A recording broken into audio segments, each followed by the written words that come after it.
క్రీస్తు పరిశుద్ధ నామమున మీకు మరణాత. తండ్రి కుమార పరిశుద్ధాత్మ త్రైక దేవుని దీవెనలు మీకు కలుగును గాక. ఆమేన్. శిలువ శుభ శుక్రవారములోనికి మనము ప్రవేశించిన వారమై ఉన్నాము. యేసుక్రీస్తు ప్రభు వారి యొక్క చివరి 24 గంటలలో ఆయన చేసినటువంటి కార్యములను ఈ శుభ శుక్రవారపు సమయమున మన ధ్యానాంశమై ఉన్నది. ముఖ్యంగా మనం 3 విషయాలను ఈ దినమందు ధ్యానం చేస్తూ ఉన్నాము. ఒకటి, వనములోని వేదన. 2, సిలువ మోత, సిలువ వేత, సిలువ కోత. మరి ఒక విషయము, రెండవ మాట ఏమిటంటే ప్రభుత్వ తీర్పులు, మత సంబంధమైన తీర్పులు. మూడవ మాట సిలువ వేత. 3 విషయములు. ఒకటి, వనములోని వేదన. 2, మత ప్రభుత్వ సంబంధమైన తీర్పులు. మూడవది సిలువ మోత, సిలువ వేత, సిలువ కోత. ఈ 3 సంగతులను చాలా క్లుప్తంగా నేను మీ మధ్య ఉంచవలనని ఆశించుచూ ఉన్నాను. వాక్య ధ్యానం చేద్దాం. విలాప వాక్యములు 1వ అధ్యాయము 12వ వచనము. త్రోవను నడుచు వారలారా, ఇలాగు జరుగుట చూడగా మీకు చింత లేదా? యెహోవా తన ప్రచండ కోప దినమున నాకు కలగజేసిన శ్రమ వంటి శ్రమ మరి ఎవనికైనను కలిగినదో లేదో మీరు నిదానించి చూడుడి. యెహోవా ప్రచండ కోప దినమున నాకు కలిగిన శ్రమ వంటి శ్రమ మీలో ఎవనికైనను కలిగినదో లేదో నిదానించి చూడుడి. ఈ శుభ శుక్రవార సమయమున మనమందరము ఆయనకు కలిగిన శ్రమ వంటి శ్రమ ఎవరికైనా కలిగిందో లేదో అని నిదానించి చూచుటాను ఈ ప్రత్యేకమైనటువంటి ధ్యానమును మనము కలిగి ఉండవలసిన వారమై ఉన్నాం.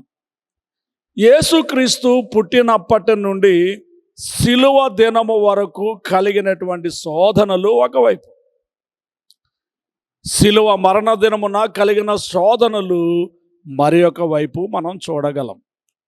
పుట్టినప్పటి నుండి మరణ దినం వరకు కలిగిన శోధన ఒకవైపు, ఆ మరణ దినమున ఆయన పొందినటువంటి ఆ శ్రమ మరొక వైపు మనం చూడగలుగుతూ ఉన్నాం.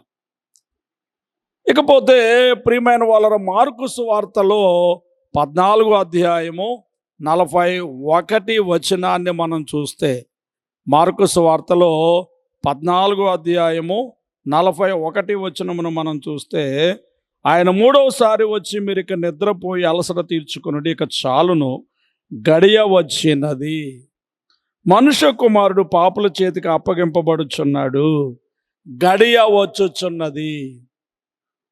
గడియ అనగా ఆ సమయం, ఆ గంట, ఆ బంధింపబడు సమయం, ఆ బంధింపబడు గంట, ఆ బంధింపబడు గడియ వచ్చుచు ఉన్నది. జాములు, గడియలు అని మనం వాక్యంలో చూస్తూ ఉంటాం. ఒక దినమునకు 24 గంటలు. పగలు 12 గంటలు, రాత్రి 12 గంటలు. 3 గంటలు కలిస్తే ఒక జాము అవుతూ ఉంది. పగలు 4 జాములు, రాత్రి 4 జాములు. సామాన్యంగా మనం ఓ పగలు ఒక రాత్రి కలిసి ఒక రోజుగా మనం లెక్కిస్తూ ఉంటాం. యూదుల లెక్క ఒక రాత్రి ఒక పగలు, రాత్రితో వారి దినము ఆరంభమవుతూ ఉంటుంది. అనగా ఉదాహరణకు మనం గురువారం రాత్రి నుండి శుక్రవారం ఆరంభమవుతుంది వాళ్ళకు. గురువారం రాత్రితో లేక గురువారం పగలతో వారికి గురువారం ముగింపబడుతూ ఉంటుంది. గురువారం రాత్రి నుంచి 6 గంటల నుంచి శుక్రవారం ఆరంభమవుతుంది. ఒక రాత్రి ఒక పగలు, ఒక రాత్రి ఒక పగలు. వారికి రోజైతే ఒక పగలు ఒక రాత్రి, మనకు రోజు అంటే పగలతో మనం ఆరంభిస్తాము, వారు రాత్రితో ఆరంభిస్తారు. కాబట్టి ఈ విషయాన్ని మనము గమనించాలి. ప్రియమైనటువంటి వాళ్ళరా, ప్రభు యొక్క శ్రమకాల వివరము, నాకు కలిగిన శ్రమ వంటి శ్రమ మీలో ఎవరికైనా కలిగిందో లేదో చూచుకోండి అనేటటువంటి మాటను బట్టి, పగలు శుక్రవారం రాత్రి నుంచి వాళ్ళకి శుక్రవారం ఆరంభం అవుతూ ఉంది కాబట్టి, మన లెక్క ప్రకారం గురువారం రాత్రి నుండి ఆయన మరి శ్రమ అనుభవించడం ఆరంభించారు, గ్రహించాలి. 6 గంటల నుండి 9 గంటల వరకు మొదటి జాము మేడ గదిలో వారు ఉన్నారు. గమనించాలి, మేడ గదిలో. 2వ జాములో గెస్సెమనే తోటలో ఉన్నారు. 3వ జాములో తీర్పులు తీర్చబడ్డారు. 3-4 జాములలో తీర్పులు తీర్చబడ్డారు. గమనించండి. ఇక పగల్లో మొదటి జాములో వారు ఆ గబ్బతా నుండి గొల్గతా వరకు సిలువను మోసుకుంటూ వెళ్ళారు.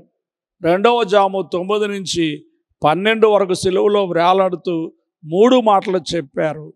ఆ తరువాత 12 నుంచి 3 గంటల వరకు ఆయన మరి 4 మాటలు మాట్లాడి ప్రాణమును విడిచారు. 3 గంటల నుంచి 6 గంటల వరకు వారికి సమాధి చేయబడుట జరిగి ఉన్నది. ఇది చరిత్ర. దీన్ని కొంచెం మనం క్లుప్తంగా మనం ధ్యానం చేసి ముగించుదాం. మేడగదిలో ఆయన చేసిన పని ఏమిటి? గురువారం సాయంకాలం 6 గంటల నుంచి 9 గంటల వరకు మేడగదిలో ఆయన ఒకటి శిష్యుల పాదములను శుద్ధి చేయుచున్నారు. శిష్యుల పాదములను ఆయన శుద్ధి చేయుచున్నారు. శుద్ధీకరణ కార్యక్రమము, వినయము, విధేయత, తగ్గింపు తాను చేసి చూపించొచ్చు. తాను గురువు అయినప్పటికీ కూడా ఒక దాసుని వలె తాను తగ్గించుకొని, పై వస్త్రమును ఆవల పెట్టి వేసి, నడుమునకు తువాలు బిగించుకొని, పల్లెము తీసుకొని ఒక్కొక్కరి పాదములు కడుగుచు, ఒక్కొక్కరి పాదములను తుడుచుచున్న దాసుడైన క్రీస్తు ప్రభు. తరువాత ఆయన సంస్కారపు విందును వారికి అందిస్తూ, ఇది నా రక్తము వలనైన క్రొత్త నిబంధన.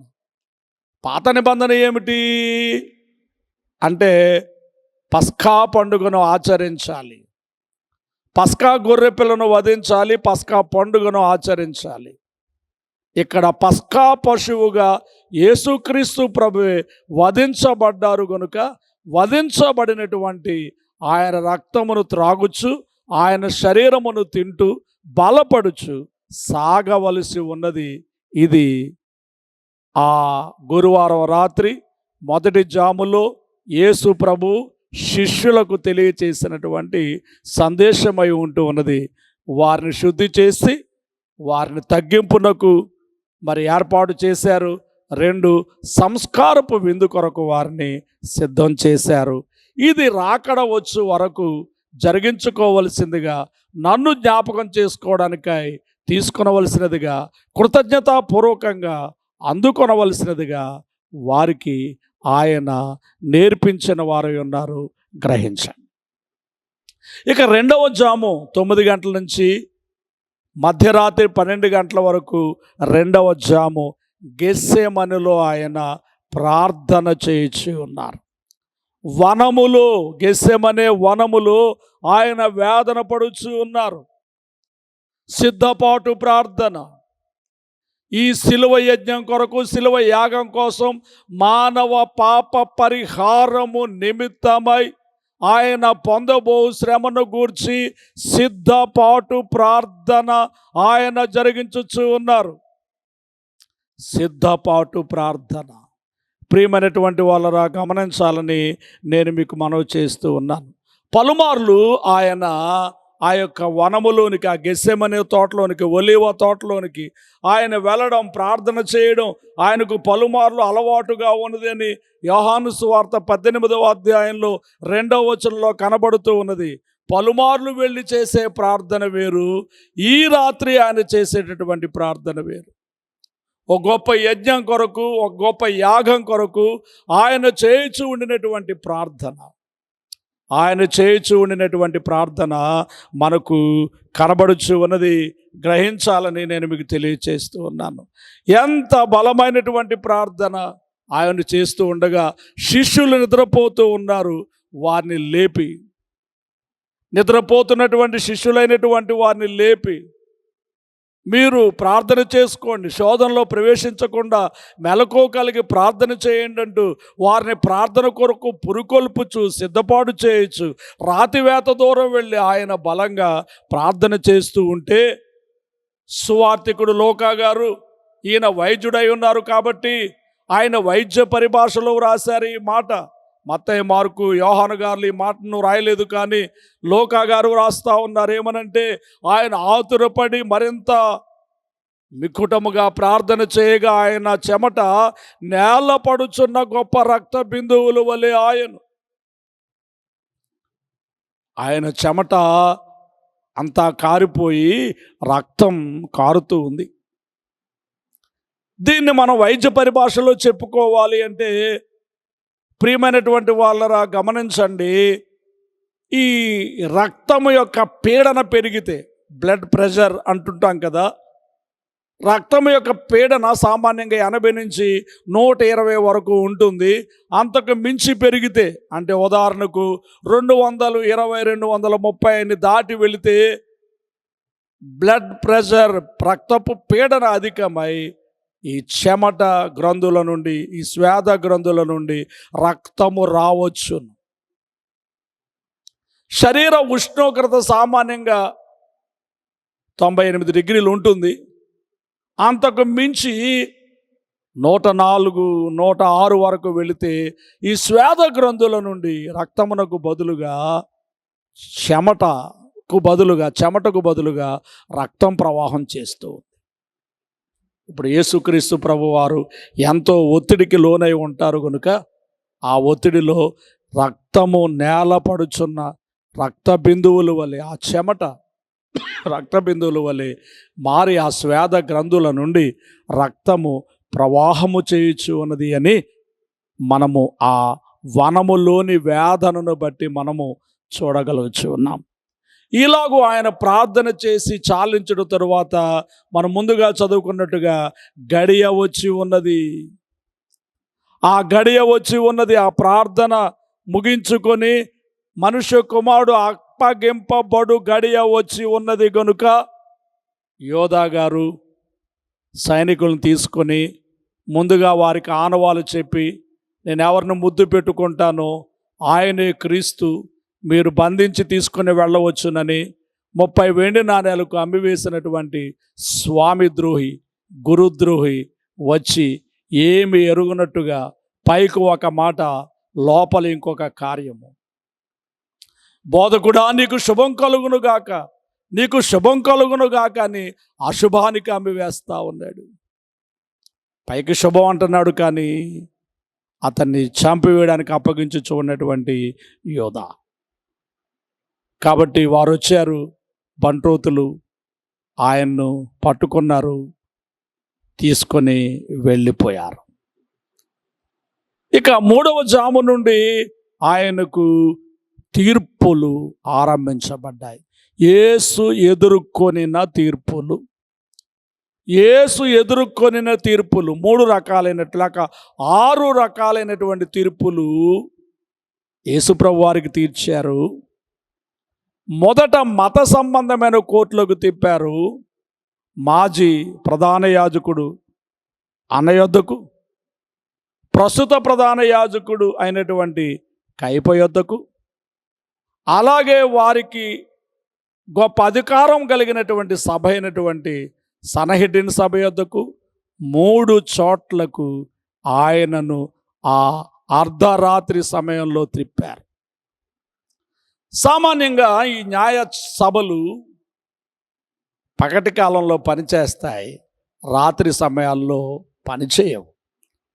కానీ యేసు ప్రభువు కొరకు ఆ రాత్రి ఆ న్యాయాధిపతులు ఆ న్యాయవాదులు, ఆ రాజులు కూడుకున్నారు. ఎందుకంటే పస్కా పండుగ దినమున పస్కా పశువు అయినటువంటి యేసుక్రీస్తు మరణించవలసి ఉన్నది గనుక,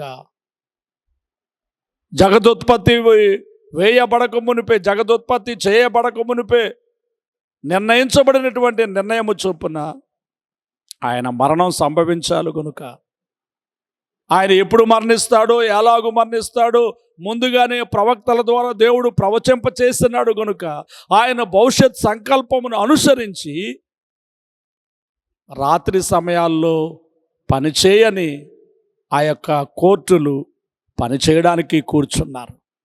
అర్ధరాత్రిలో కూర్చున్నారు. ఈ 3వ జాములో, అనగా ఆ 12 గంటల నుంచి 3 గంటల వరకు, 3 గంటల నుంచి 6 గంటల వరకు, సుమారు 6 గంటల పాటు వారు తీర్పులు తీర్చేటటువంటి ఆ పనిలో నిమగ్నమై ఉన్నారు. మొదట మత సంబంధమైన తీర్పు మాజీ ప్రధాన యాజకుడు, ప్రస్తుత ప్రధాన యాజకుని మామగారైనటువంటి అన్న యొద్దకు తీసుకుని వెళ్ళారు. అక్కడి నుంచి ప్రస్తుత ప్రధాన యాజకుడైనటువంటి కయప యొద్దకు తీసుకుని వెళ్ళారు. అబద్ధ సాక్షులను పెట్టి అబద్ధ సాక్ష్యములు కొన్ని వారి ఎదుట ఉంచారు. ముఖ్యంగా ప్రభు దీనుండై కొన్ని మాటలు చెప్పేటప్పుడు ధీరుడుగా చెప్పాడు, కొన్ని మాటలు చెప్పేటప్పుడు దీనుడుగా చెప్పాడు. కాబట్టి నువ్వు దేవుని కుమారుడువా? అవును, నీవన్నట్టే అన్నాడు. నీవన్నట్టే దేవుని కుమారుడు. అవును, ఆయన దేవుని కుమారుడు కాబట్టి దేవుని కుమారుడనే చెప్పుకున్నాడు. నీవన్నట్టు నేను దేవుని కుమారుణ్ణే. ఇక సాక్షులతో మనకు పని ఏముంది? ఇతడు మరణానికి అర్హుడు అని వారందరూ తేల్చి చెప్పారు. దేవదూషణ చేస్తున్నాడని నేరారోపణ చేశారు. మతద్రోహిగా ముద్రించారు. నేను దేవుని కుమారుడిని చెప్పుకుంటున్నానని అబద్ధ సాక్షులను తీసుకుని వచ్చి వారి ఎదుట ఉంచారు. తర్వాత వారి పెద్దల సభ అయినటువంటి సన్హెడ్రిన్ సభకు వారిని తీసుకుని వెళ్ళారు. ఈ సన్హెడ్రిన్ సభ 70 మంది సభ్యులతో ఉంటుంది. సభానాయకుడు ప్రధాన యాజకుడే.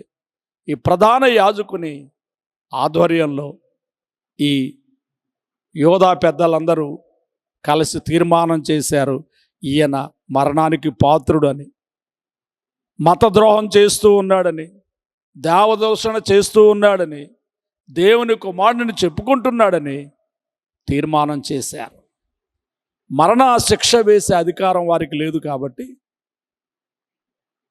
రోమా గవర్నర్ అయినటువంటి పిలాతు యొద్దకు ప్రభుత్వ కోర్టులోనికి వారిని పంపించారు. మత సంబంధమైన 3 కోర్టులు, అనగా అన్న, కయప, సన్హెడ్రిన్ సభ, ఈ 3 చోట్ల తీర్పులు తీర్చి తీర్మానం చేశారు ఈయన మరణానికి పాత్రుడు అని. ఇక పిలాతు యొద్దకు పంపించారు. పిలాతు ఇతని మరణాన్ని తప్పించడానికి ప్రయత్నం చేశాడు, కానీ వల్ల కాలేదు. కొన్ని కొరడా దెబ్బలు కొట్టి తప్పించాలని 39 కొరడా దెబ్బలకు అప్పగించాడు. ఈయన గలిలయ ప్రాంతవాసి అని చెప్పి హేరోదు రాజు యొద్దకు పంపించాడు. హేరోదు రాజు ఏదైనా అద్భుత క్రియ చేస్తే చూద్దామని అనుకున్నాడు, కానీ అక్కడ దీనుడుగానే ఏ విధమైనటువంటి మాట చెప్పకుండా మౌనంగా ఉండిపోయాడు. మళ్ళా పిలాతు యొద్దకు వచ్చినప్పుడు పిలాతు అడిగాడు, నువ్వు రాజు అంటే? అవును, నువ్వు అన్నట్టు నేను రాజునే అన్నాడు.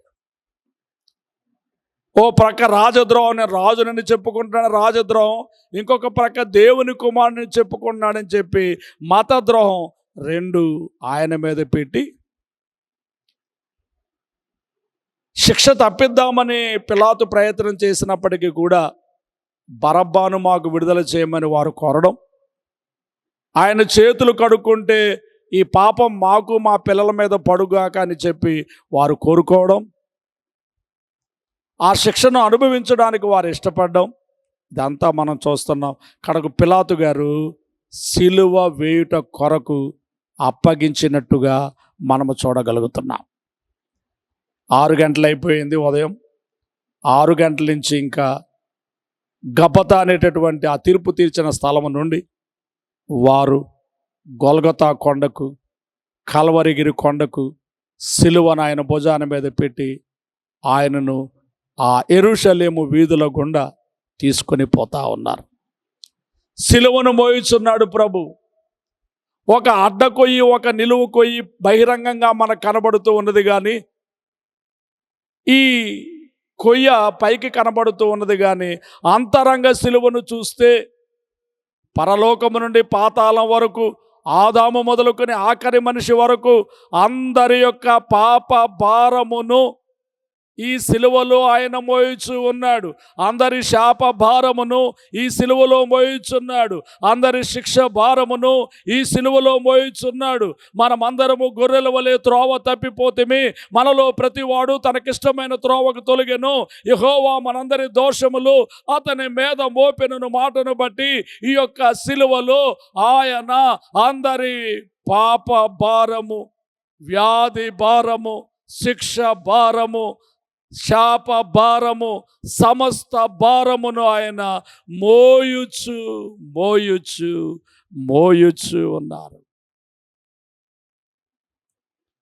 కడకు ఆ గొల్గొతా కొండకు వెళ్ళిన తరువాత 9 అంగుళములు గల ఆ పొడవాటి మేకులను ఆయన కాళ్ళను జత చేసి కాళ్లకు కొట్టారు. 6 అంగుళముల పొడవైనటువంటి మేకులను చేతులకు కట్టారు. అప్పటికే ఆయన శిరస్సు మీద ముండ్ల కిరీటమును పెట్టారు. ఆ సిలువలో ఆయన ఉదయం 9 గంటల నుండి మధ్యాహ్నం 3 గంటల వరకు 2 జాములు, 2వ జాము, 3వ జాము, ఈ 2 జాములు ఆయన బాధపడుచు, వేదన పడుచు ఆయన ఉన్నాడు. ఆ సిలువలో ఆయన వ్రాలాడుచు సిలువలో నుండి 7 మాటలు ఆయన పలికిన వారై ఉన్నారు. 7 మాటలు సర్వ ప్రపంచమునకు ఎంతో ఘనమైనటువంటి మాటలు, గొప్ప మాటలు, విలువైన మాటలు, శ్రేష్టమైన మాటలు. 7 మాటలు పలికినావా ప్రభువా, 7 ముఖ్యాంశములు ఎరుక పరచితివా, 7 మాటలు పలికినావా. 7 మాటలు ఏమిటి అంటే, 1 విజ్ఞాపన, 2 విమోచన, 3 విధేయత, 4 వియోగము, 5 విపత్తు, 6 విజయము, 7 విశ్రాంతి. తన్ను చంపేవారికి, తన్ను బాధ పెట్టేవారిని, అవమానపరిచేవారిని, ఉమ్మి వేసేవారిని, బాధ పెట్టేవారిని, ఇబ్బంది పెట్టేవారిని, తండ్రి వీరేమి చేయుచున్నారో వీరికి తెలియదు గనుక వీరిని క్షమించండి విజ్ఞాపనము చేసిన విజ్ఞాపనకర్త మన యేసుక్రీస్తు. ఇది మొదటి మాట. వీరేం చేస్తున్నారో వీరికి తెలియదు కనుక వీరిని క్షమించండి. మొదటి మాట విజ్ఞాపన. ఈ మాట విని ఈయన దేవుడే, రాజులకు రాజే, రాజ్యంతో రాబోయే రారాజే అనుకొని, నీ రాజ్యంతో వచ్చినప్పుడు నన్ను జ్ఞాపకం చేసుకొని తన శరణు కోరినటువంటి దొంగను విమోచించి నాతో కూడా పరదేశంలో ఉంటావని విమోచన కార్యమును జరిగించినటువంటి రెండవ మాట విమోచన.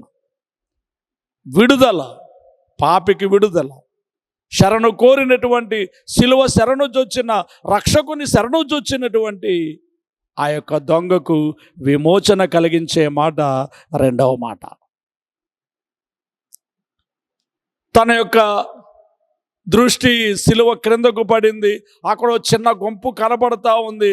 అందరూ ఆయన అవమానపరుస్తూ, వేధిస్తూ, శోధిస్తూ, బాధిస్తూ ఉంటే ఈ చిన్న గుంపు ఏడ్పుతో బాధపడుతూ ఉంది, కన్నీళ్లతో బాధపడుతుంది, వేదన పడుతూ ఉంది. 4 స్త్రీలు, 1 పురుషుడితో ఆ చిన్న గుంపు ఉన్నది. ఆ చిన్న గుంపులో తల్లి అయినటువంటి మరియ ఉన్నారు, తాను ప్రేమించిన శిష్యుడైనటువంటి యోహాను ఉన్నారు. వారిద్దరూ ఆవేదనతో అల్లాడిపోతూ ఉన్నారు. తల్లిని చూచినప్పుడు తాను సంరక్షకుడిగా ఉండవలసి ఉండగా తన సమయం ముగింపు అయిపోతూ ఉంటే, అయ్యో తల్లికి ఒక సంరక్షకుడిని ఏర్పాటు చేయాలి కదా. భర్తను పోగొట్టుకొని భారంతో ఉండినటువంటి తల్లికి ఏర్పాటు చేయాలి కదా అనుకొని తాను ప్రేమించిన శిష్యుడైనటువంటి యోహానును ఆమెకు సంరక్షకుడుగా ఇస్తూ, అబ్బా ఇదిగో నీ కుమారుడు అంటూ తల్లికి విధేయత చూపిన మూడవ మాట. ఇక ఆ తండ్రి తనను విడిచిపెట్టడాన్ని బట్టి, సర్వజనములందరి పాపములు ఆయన మీద వేసుకోవడాన్ని బట్టి, ఆ యొక్క వియోగమును తాళలేక, నా దేవా నా దేవా నన్నెందుకు విడిచిపెట్టావనేటటువంటి వియోగముతో కూడిన మాట నాలుగవ మాట. దాహమును బట్టి కలిగిన బాధతో, విపత్తుతో పలికినటువంటి మాట దప్పిగొనుచున్నాను ఐదవ మాట. తాను ఈ భూలోకమునకు ఎందుకొరకైతే వచ్చారో ఆ కార్యమును ఆయన పరిపూర్తి చేసుకుంటూ ఉన్నాడు గనుక పైనున్న ప్రభువునకు కింద ఉన్నటువంటి జనాంగమునకు మనందరికీ చెబుతున్న మాట సమాప్తమాయను, విజయం. సాతాను ఎన్నో ఆటంకములు కలిగించి ఈ పనిని జరిగించకుండా అభ్యంతరపరచడానికి ప్రయత్నం చేస్తే, సాతాను కార్యములన్నిటిని కూడా లయపరుచుకొని ఆ శ్రమలన్నిటిని అనుభవించి ఓర్చుకొని సహించి భరించి పనిని పరిపూర్తి చేసినటువంటి విజయముతో కూడిన మాట ఆరవ మాట సమాప్తమాయను.